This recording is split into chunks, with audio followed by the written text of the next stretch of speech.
Hello guys, welcome to my channel vision 2। आज की video शुरू करते हैं।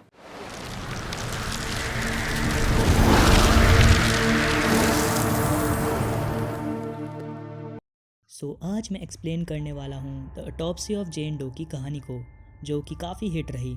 इस मूवी की IMDb रेटिंग है 6.8 आउट ऑफ 10 एंड रॉटन टमाटोज पे इसकी रेटिंग है 87। तो मूवी का स्टार्ट एक क्राइम सीन से होता है, जहाँ एक घर में पुलिस कुछ डेड बॉडीज़ की इन्वेस्टिगेशन कर रही होती है। इन्वेस्टिगेशन के दौरान पुलिस को बेसमेंट से यंग लड़की की डेड बॉडी ज़मीन में मिलती है। अब यहाँ पे नोटिस करने वाली ये बात थी कि जितनी भी डेड बॉडीज़ पुलिस को मिली थी, उन सब की बॉडीज़ पर गहरी चोटों का निशान था और सब के सब उस घर को बिलोंग करते थे। लेकिन पुलिस को जो यंग लड़की की डेड बॉडी मिली थी, उसकी बॉडी पे एक भी चोट का निशान नहीं था।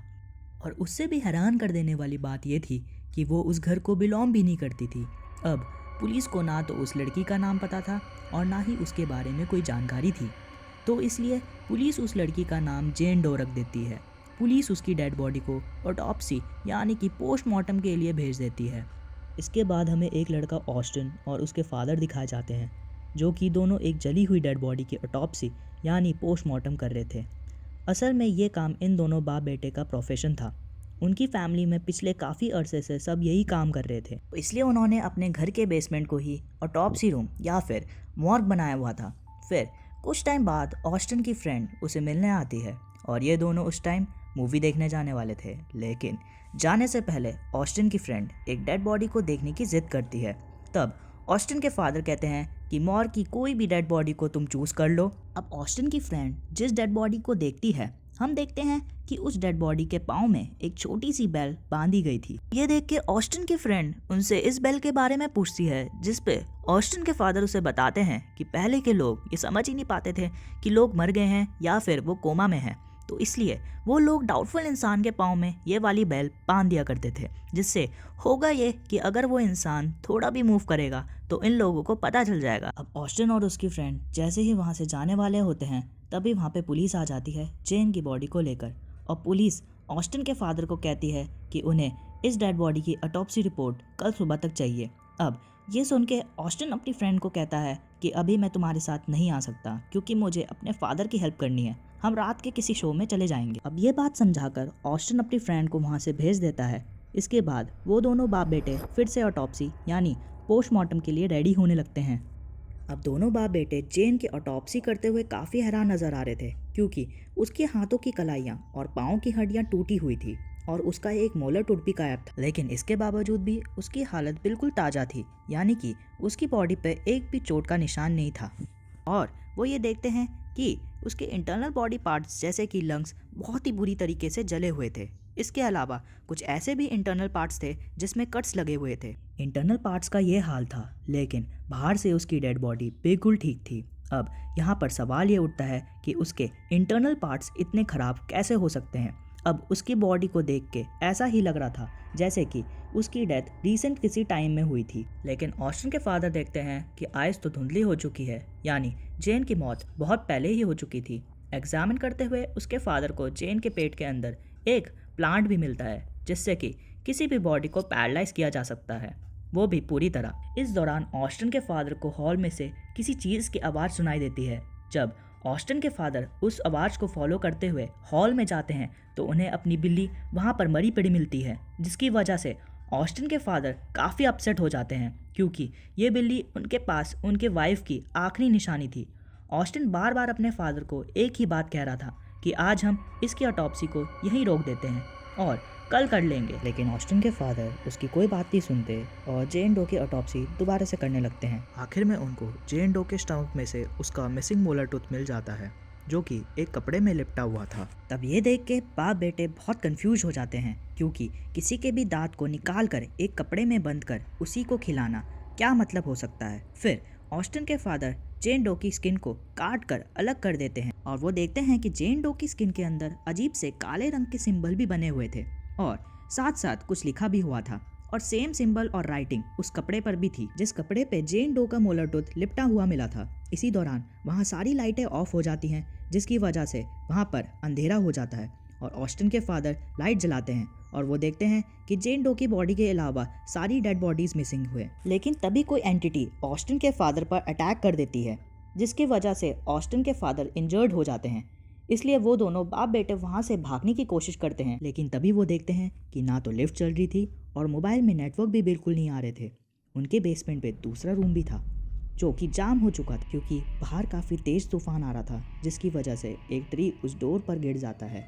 और वो यह सब देखकर समझ जाते हैं कि जो भी डिफ़िकल्टीज आ रही हैं वो जेन डो के कारण थी, और वो इसका मतलब साफ था कि कोई ना कोई गड़बड़ है। अब ये दोबारा ऑटोप्सी रूम में जाकर जेन डो की डेड बॉडी को आग लगा देते हैं ताकि सारी प्रॉब्लम ख़त्म हो जाए। बट इसका उल्टा हो जाता है कि जेन डो की डेड बॉडी से आग निकलकर उस पूरे रूम में फैल जाती है, जिससे वो पूरा रूम जल जाता है। तब ऑस्टिन फायर एक्सटिंग्विशर से आग बुझा देता है, लेकिन आग बुझाने के बाद ये दोनों देखते हैं कि जेन डो की डेड बॉडी वैसे की वैसी ही है, यानी आग की वजह से उसकी बॉडी पर कोई भी जलने का निशान नहीं था। वो लोग और ज़्यादा डर जाते हैं। इसी दौरान लिफ्ट के चलने की आवाज़ सुनाई देती है, इसलिए ये दोनों बाप बेटे जल्दी से लिफ्ट की तरफ भागते हैं, लेकिन लिफ्ट का दरवाज़ा अटक चुका था, वो बंद नहीं हो रहा था। लेकिन तभी उन्हें वो छोटी सी बैल बजने की आवाज़ सुनाई देती है। वो वही बैल थी जो कि बॉडीज की पाँव में बांधी गई थी। अब उस घंटी की आवाज़ सुनकर ऑस्टिन के फादर काफ़ी डर जाते हैं और उस बैल की आवाज़ को फॉलो करते हुए ऑस्टिन के फादर एक एक्स को लिफ्ट के बाहर उस आवाज़ की तरफ फेंकते हैं, जिससे बैल की आवाज़ आना बंद हो गई थी। और जब ऑस्टिन चेक करने के लिए बाहर आता है तो वो अपनी फ्रेंड की डेड बॉडी को वहाँ पाता है। असल में बैल की आवाज़ सुनकर ऑस्टिन के फादर ने जो एक्स लिफ्ट की तरफ मारी थी वो असल में ऑस्टिन की फ्रेंड को लग गई थी, जिससे उसकी मौके पर ही मौत हो गई थी। ऑस्टिन ने कहा था कि हम नाइट के किसी शो में चलेंगे, तो इसलिए वो ऑस्टिन को लेने आई थी दोबारा। ऑस्टिन अपनी फ्रेंड की डेड बॉडी को देखकर बहुत दुखी हो जाता है और बहुत रोता है, लेकिन ऑस्टिन के फादर किसी तरह उसे संभाल लेते हैं। इसके बाद वो दोबारा ऑटोप्सी रूम में चले जाते हैं ताकि जेन डो के बारे में ज़्यादा से ज़्यादा जानकारी इकट्ठा कर सके। इसके बाद ऑस्टिन के फादर जेन डो के ब्रेन सेल्स को चेक करते हैं, जिससे उन्हें पता चलता है कि जेन डो के ब्रेन सेल्स अभी भी एक्टिव हैं। अब हालांकि किसी भी इंसान के मरने के बाद उसके ब्रेन सेल्स इनएक्टिव हो जाते हैं। इसके बाद ऑस्टिन के फादर जेन डो के स्टमक से निकली हुई उस कपड़े को एग्जामिन करते हैं, जिसमें से जेन डो का मिसिंग मोलर टूथ मिला था। अब उस कपड़े पर रोमन लैंग्वेज में कुछ लिखा हुआ था। तब चेक करने में उन्हें पता चलता है कि उसमें 20/27 1693 और 17th सेंचुरी के बारे में कुछ लिखा हुआ था। तब ऑस्टिन के फादर 20/27 के रेफरेंस से उनको ये पता चलता है कि 17th सेंचुरी में लड़कियों को ब्लेम किया जाता था कि वो विच हैं, जिसमें उन्हें अजीब तरीके से टॉर्चर किया जाता था, और इस प्रोसेस में जितनी भी लड़कियों को मारा गया था उसमें से कोई भी विच नहीं थी, बल्कि सारी मासूम और बेकसूर थी। तब ये देख के ऑस्टिन के फादर समझ जाते हैं कि जेन डो की मौत रिसेंटली नहीं बल्कि 17th सेंचुरी में हुई थी, और तभी से आज तक उसके ब्रेन सेल्स एक्टिव हैं, और इसी वजह से उसकी डेड बॉडी अभी तक ऐसी यानी ताज़ा है। अब इसके अलावा ऑस्टिन के फादर का ये भी मानना था कि जो भी जेन डो के साथ हुआ था वो हमारे साथ भी करना चाहती है। ये सारी बात को समझ के ऑस्टिन के फादर जेन डो की डेड बॉडी के पास जाकर बोलते हैं कि प्लीज़ तुम हमें माफ़ कर दो और तुम अपना बदला मुझसे ले लो, मेरे बेटे को यहाँ से जाने दो।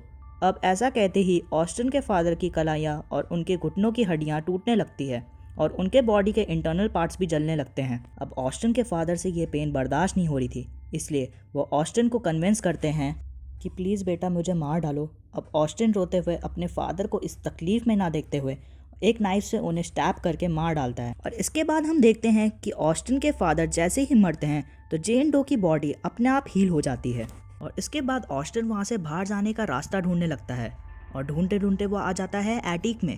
पर तभी उसे किसी चीज़ की आवाज़ सुनाई देती है, और जैसे ही वो टर्न करके देखता है तो उसके फादर की डेड बॉडी वहाँ खड़ी हुई मिलती है। और अब ये देखकर ऑस्टिन काफ़ी घबरा जाता है और डरते हुए नीचे गिर जाता है, जिसकी वजह से उसकी मौके पर ही मौत हो जाती है। नेक्स्ट डे पुलिस वहाँ पे आती है जेन डो की ऑटोप्सी रिपोर्ट लेने के लिए, लेकिन उल्टा पुलिस को 3 और डेड बॉडीज़ मिलती है, ऑस्टिन की, उसके फादर की और उसके फ्रेंड की। लेकिन जेन डो की बॉडी वैसी की वैसी ही थी, ऐसा लग रहा था कि उसकी ऑटोप्सी अभी स्टार्ट भी नहीं हुई थी। अब ये देख के पुलिस काफ़ी कंफ्यूज हो जाती है, क्योंकि सेम ऐसा ही सीन हमें मूवी की स्टार्ट में भी देखने को मिलता है, जहाँ पे बहुत सारे लोगों की डेड बॉडीज थी। पुलिस फिर से जेन डो की डेड बॉडी को ऑटोप्सी के लिए कहीं और भेजती है, और एम्बुलेंस में ले जाते हुए हम जेन डो की पैर की उंगली को हिलते हुए देखते हैं, और इसी के साथ मूवी यहीं पे एंड हो जाती है।